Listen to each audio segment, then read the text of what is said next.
할렐루야. 오늘도 새날을 주신 하나님을 찬양합니다. 오늘도 말씀을 나누는 이 시간, 이 말씀이 이해되고 깨달아지고 믿어지도록 성령의 놀라운 역사가 함께 하시기를 주님의 이름으로 축복합니다. 오늘은 에스겔 15장 말씀입니다. 1절로 8절까지 봉독해 드리겠습니다. 하나님의 말씀을 경청하시기 바랍니다. 여호와의 말씀이 내게 임하여 이르시되 인자야, 포도나무가 모든 나무보다 나은 것이 무엇이랴? 숲속의 여러 나무 가운데 있는 그 포도나무 가지가 나은 것이 무엇이랴? 그 나무를 가지고 무엇을 제조할 수 있겠느냐? 그것으로 무슨 그릇을 걸 못을 만들 수 있겠느냐? 불에 던질 땔감이 될 뿐이라. 불이 그 두 끝을 사르고 그 가운데도 태웠으면 제조에 무슨 소용이 있겠느냐? 그것이 온전할 때에도 아무 제조에 합당하지 아니하였거든 하물며 불에 살라지고 탄 후에 어찌 제조에 합당하겠느냐? 그러므로 주 여호와께서 이같이 말씀하셨느니라.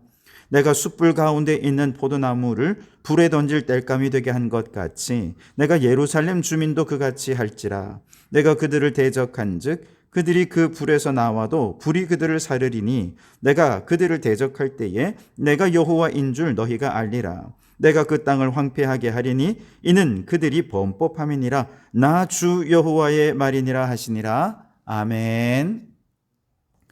오늘도 이 말씀을 통해 우리에게 주신 하나님의 음성을 듣게 되기를 바랍니다. 오늘 본문 말씀은 포도나무의 쓸모에 관한 비유의 말씀입니다. 포도나무의 원래 쓸모, 목적은 무엇입니까? 포도 열매를 풍성히 맺는 것이죠. 그런데 포도나무가 그 원래의 목적을 제대로 달성하지 못하고 더 이상 포도 열매를 맺지 못하게 되면 그 포도나무는요, 아무짝에도 쓸모가 없습니다.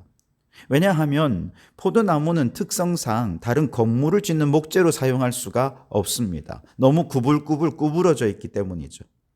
그러다 보니 또 다른 도구를 만드는 재료로도 사용하기가 어렵습니다. 농기구의 손잡이로도 사용하기가 어려워요. 게다가 꽃이 아름답기를 하나, 향기롭기를 하나, 그게 안 되니까 관상용으로도 쓸 수가 없죠. 그렇다고 땔감으로 쓰려고 하니 그나마 땔감이 제일 유용한 것인데 그나마도 사실은 너무 빨리 타버리기 때문에 연료로 사용하기도 쉽지가 않습니다. 결국 포도나무는 열매 맺는 포도나무 그 원래의 목적 이외에 다른 데는 쓰임받을 데가 없는 아무짝에도 쓸모없는 나무인 것이죠. 바로 이런 포도나무의 쓸모없음에 대해 하나님께서 오늘 에스겔 선지자에게 말씀하시는 거예요. 2절에 인자야, 포도나무가 모든 나무보다 나은 것이 무엇이랴? 숲속의 여러 나무 가운데 있는 그 포도나무 가지가 나은 것이 무엇이랴? 그랬습니다. 그러면서 이제 3절, 4절, 5절에 보면 이 포도나무로는 그릇을 걸 못도 못 만든다. 겨우 땔감이 났을 뿐이다. 이렇게 멀쩡할 때도 쓸모가 없었다면 불살라지고 난 이후에는 더더욱 아무짝에 쓸모가 없다 라면서 아주 한심한 듯 말씀하십니다. 그런데 왜 하나님께서 갑자기 포도나무에 대해 말씀하시는 걸까요? 이 포도나무는요, 1차적으로 이스라엘 민족을 의미하는 것입니다. 성경에 보면 이스라엘 민족을 자주 포도나무에 비유하곤 했거든요. 왜냐하면 이 포도나무의 특징이 이스라엘과 너무 닮아 있기 때문이에요. 한마디로 하나님이 사용하시지 않으면 이 백성 아무 쓸모없는 백성이라는 거죠. 이스라엘을 한번 생각해 보십시오. 이들이 다른 민족보다 나은 게 뭐가 있습니까? 정말 보잘것없는 약소국이고 소수민족 아닙니까? 하나님께서 처음 그들을 시내산에서 하나님의 백성으로 언약을 맺으실 때에 이 백성들의 인구가 많은 것도 아니었고요. 그렇다고 훌륭한 군사들이 많이 있었던 것도 아닙니다. 번듯한 나라를 세우고 있었느냐? 전혀 그렇지 않고요. 민족적인 어떤 탁월한 문화가 있었거나 아니면 아주 용맹한 전사적인 자질을 가지고 있었던 것도 아닙니다. 그저 430년 동안 애굽에서 종살이하며 고생하던 노예민족에 불과하던 그들이었습니다. 나중에 가나안 땅에 들어가서 정착해서 독립된 나라를 이룬 다음에 이 민족은 또 달라졌을까요? 아니, 여전히 소수 약소 민족입니다. 이스라엘이 가장 번성했던 다윗과 솔로몬 시대의 영토를 이렇게 보면 우리나라의 강원도와 경상남북도를 합한 것보다 더 작아요. 그나마도 남과 북으로 또 나눠지지 않습니까? 이처럼 보잘것없는 민족을 하나님께서 주권적으로 선택하셨습니다. 그리고 그들을 존귀한 민족으로 세워주셨습니다. 마치 농부가 열매를 기대하고 뜨거운 태양 아래에서 비가 오는 날이나 바람이 부는 날이나 모든 날에 땀 흘려 수고하는 것처럼 하나님께서는 이 이스라엘을 존귀한 하나님의 백성으로 제사장 나라의 선하고 풍성한 아름다운 열매를 맺도록 하기 위해서 얼마나 수고하셨는지 모릅니다. 그런데 이 백성들은 매번 하나님의 기대에 부응하지 못했습니다. 선한 열매를 맺기보다는 죄악된 열매만 맺었습니다. 하나님만 사랑하기보다 우상 숭배의 열매를 맺고 말았던 것이죠. 결국 더 이상 이 민족에게서 선한 열매를 기대하기 어려웠던 하나님은 이 영광, 하나님의 영광이 이 땅을 그만 떠나버렸고, 그래서 이미 북이스라엘이라고 하는 포도나무는 아수르 군대를 동원해서 하나님께서 뽑아버리셨고, 오늘 에스겔 시대에는요, 이제 남유다라고 하는 마지막 남은 이 포도나무를 바벨론 군대를 동원해서 뽑아버리시려고 그렇게 계획하고 있는 마지막 단계입니다. 오늘 6절에 보면 그러므로 주 여호와께서 이같이 말씀하셨느니라. 내가 숯불 가운데 있는 포도나무를 불에 던질 땔감이 되게 한 것 같이 내가 예루살렘 주민도 그같이 할지라. 결국 이 나라 불에 던져지는 땔감으로나 쓰일 뿐 아무짝에 쓸모없는 존재가 되어버렸다라고 말씀하시는 것이죠. 그런데 이 포도나무의 2차적인 의미는 바로 오늘날 영적 이스라엘인 우리 성도들을 의미하는 것이기도 합니다. 하나님께서 보잘것없는 우리를 택해서 하나님의 자녀 삼아주신 것은 전적인 하나님의 은혜였습니다. 이처럼 하나님의 은혜로 구원받은 성도들에게 하나님께서 기대하시는 것은 하나님을 기쁘시게 할 수 있는 의의 열매, 온 세상을 유익하게 할 수 있는 선한 열매, 이런 아름다운 열매들을 하나님께서는 풍성하게 기대하신 것입니다. 그리고 우리가 그런 풍성한 열매를 맺을 수 있도록 과거 이스라엘 백성들에게 하나님께서 그렇게 수고하셨던 것처럼 오늘 우리를 위해서도 온갖 좋은 것들을 다 풍족하게 채워주셨습니다. 성도들을 악에서 보호해 주셨죠. 성령을 통해 우리의 심령을 새롭게 해주셨습니다. 물 가운데 지날 때에도 침몰치 않게 하시고 불 가운데 지날 때에도 머리털을 하나 상치 않도록 지켜주셨습니다. 시시때때로 은혜의 단비를 내려주시고 말씀의 풍성한 영적 영양분도 공급해 주셨습니다. 그렇다면 이제 우리에게 남은 사명은 단 한 가지, 하나님의 기대에 부응해서 좋은 열매, 선한 열매, 아름다운 열매를 풍성하게 맺어서 하나님을 기쁘시게 해드리는 것, 이것이 우리의 존재 이유고 우리의 사명인 것입니다. 그렇다면 여러분, 오늘 우리는 그 하나님의 기대에 부응해서 우리가 맺어야 할 성령의 열매, 의의 열매, 우리가 속한 공동체 안에, 우리가 속한 직장과 마을 공동체 안에, 그 모든 곳에 하나님의 나라의 선한 열매를 맺도록 하기 위해 헌신하는 우리 성도들이 되실 수 있길 바랍니다.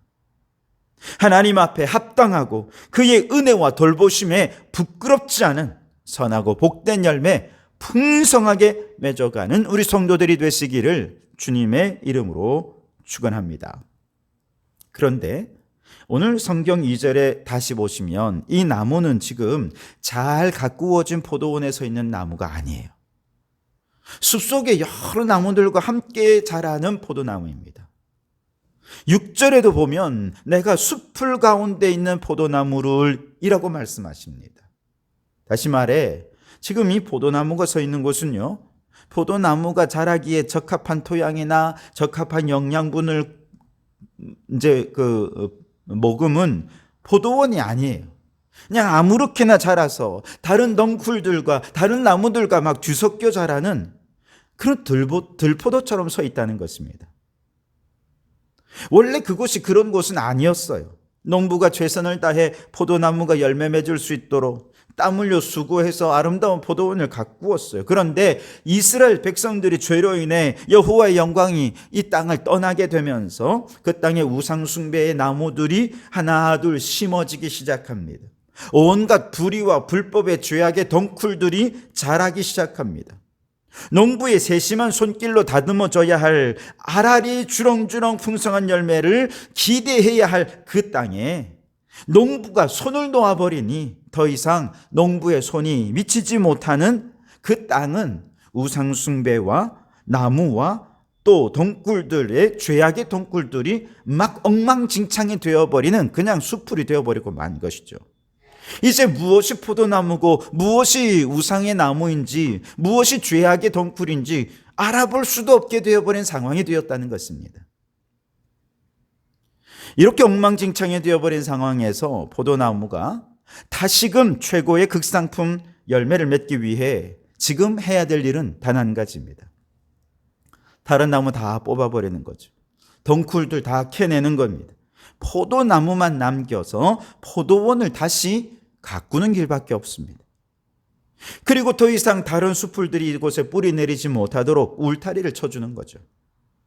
다시 말해 우리가 살고 있는 이 세속화된 수많은 사상과 세속화된 가치들이 숲을 이루고 덩굴로 뒤덮여버린 이 세상 속에 우리 성도들이 극상품 열매를 맺기 위해 우리가 해야 될 일은 영적 이스라엘이라고 하는 분명한 정체성을 확립하는 거죠. 우리의 정체성을 흔들리게 만드는 모든 숲풀과 나무들과 덩굴들은 다 잘라내고 마치 포도나무 가지가 포도나무에 붙어 있는 것처럼 우리는 예수 그리스도를 믿는 믿음 안에 거하면서 철저히 영적 이스라엘, 하나님이 택하신 백성이라는 이 영적 정체성을 굳게 붙들어야 한다는 겁니다. 요한복음 15장 4절과 5절에 보시면 내 안에 거하라 나도 너희 안에 거하리라 가지가 포도나무에 붙어 있지 아니하면 스스로 열매를 맺을 수 없음 같이 너희도 내 안에 있지 아니하면 그러하리라 나는 포도나무요 너희는 가지라 그가 내 안에 내가 그 안에 거하면 사람이 열매를 많이 맺나니 나를 떠나서는 너희가 아무것도 할 수 없음이라. 아멘. 우리가 영적 이스라엘이라고 하는 정체성을 얻기 위해 그리스도라고 하는 포도나무에 꼭 붙어 있어야 한다는 것입니다. 예수 안에 꼭 붙어서 나는 그리스도 안에 이제 영적 이스라엘로 부름받은 자야, 선택받은 자야 라고 하는 분명한 정체성을 확고하게 지킬 때 비로소 우리는 하나님께서 기뻐하시는 아름답고 선하고 좋은 열매들을 풍성히 맺을 수 있게 되는 것이죠.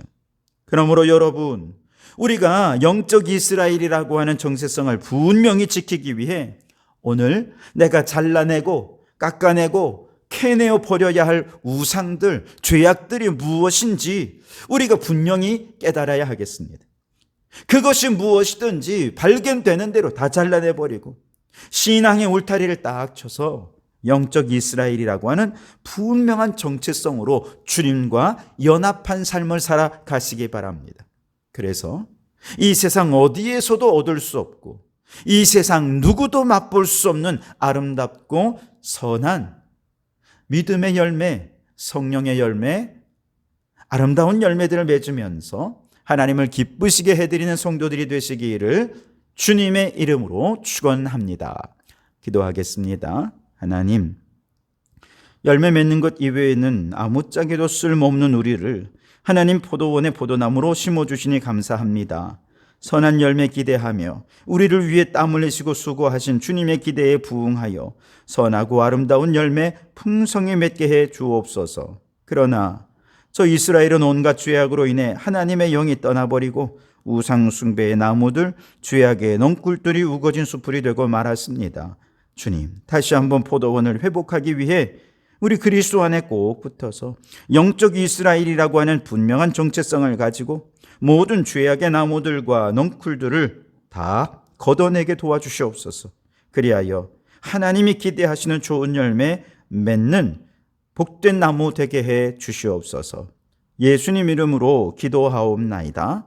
아멘.